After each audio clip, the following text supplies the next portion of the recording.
కోడి మేకలాగా గోవు కూడా జంతువే కదా, అలాంటప్పుడు దాన్ని కోసుకుని తింటే తప్పేంటి అని అడ్డంగా వాదిస్తున్న ఓ అజ్ఞానులారా, గోవు కూడా జంతువే, కానీ ప్రపంచంలో మరే జంతువుకు లేని, చివరకు మనిషిగా పుట్టిన నీకు నాకు కూడా లేని చాలా ప్రత్యేకతలు గోవుకుంది. అందుకే హిందువులు తమ తల్లి తరువాత తల్లి స్థానాన్ని ఇచ్చి గోమాత అని గౌరవంగా పిలుస్తూ పూజిస్తారు. నీ చదువు, నీ సంస్కారం, నీ విచక్షణ, నీ విజ్ఞత, నిజాన్ని నిజాయితీగా స్వీకరించే వ్యక్తిత్వం నీలో ఉంటే గోమాత గురించి కొన్ని నిజాలు చెబుతా. ఆవు ఒకవేళ విష పదార్థాలను తిని ఆ పాలను మనం తాగితే రోగగ్రస్తులవుతామేమోనని ఒక ఆవుకు ప్రతిరోజు ఒక మోతాదుగా విషాన్నెక్కించి 24 గంటల తరువాత దాని రక్తాన్ని, పాలను, మూత్రాన్ని, పేడను ప్రయోగశాల ల్యాబ్కు పంపి వీరు ఎక్కించిన విషం ఎందులో కలిసిందో పరీక్షించారు. అలా ఒకరోజు 2 రోజులు కాదు, ఏకంగా 90 రోజులు ఢిల్లీలోని AIIMS, all India institute of medical sciences కు పంపి పరీక్షించారు.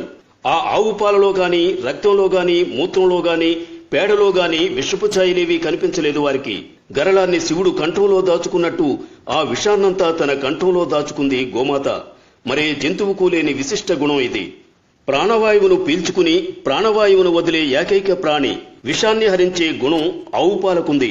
వైద్య శాస్త్రానికే అర్థం కాని రోగాలను సైతం తన మూత్రంతో తరిమి కొట్టగల శక్తి గోమాతది. ఆవు నెయ్యి, బియ్యం రెండూ కలిపి వేడి చేస్తే ఇథిలిస్ ఆక్సైడ్, ప్రోపలిస్ ఆక్సైడ్ అనే శక్తివంతమైన వాయువులు విడుదలవుతాయి. కృత్రిమ వర్షాన్ని కురిపించడానికి ప్రోపలిస్ ఆక్సైడ్ శ్రేష్టమైనది. గోమూత్రం ప్రపంచంలోనే సర్వోత్తమమైన కీటకనాశిని. గోవు పేడ, మూత్రం ద్వారా తయారయ్యే మందులతో ఉదరకోశ వ్యాధులను నయం చేయవచ్చు. ఇళ్లను, వాకిళ్లను ఆవు పేడతో అలికితే రేడియో ధార్మిక కిరణాల నుండి మనల్ని కాపాడుకోవచ్చు. ఆవు పేడలో కలరా వ్యాధిని వ్యాపింపజేసే క్రిములను నాశనం చేసే శక్తి ఉంది.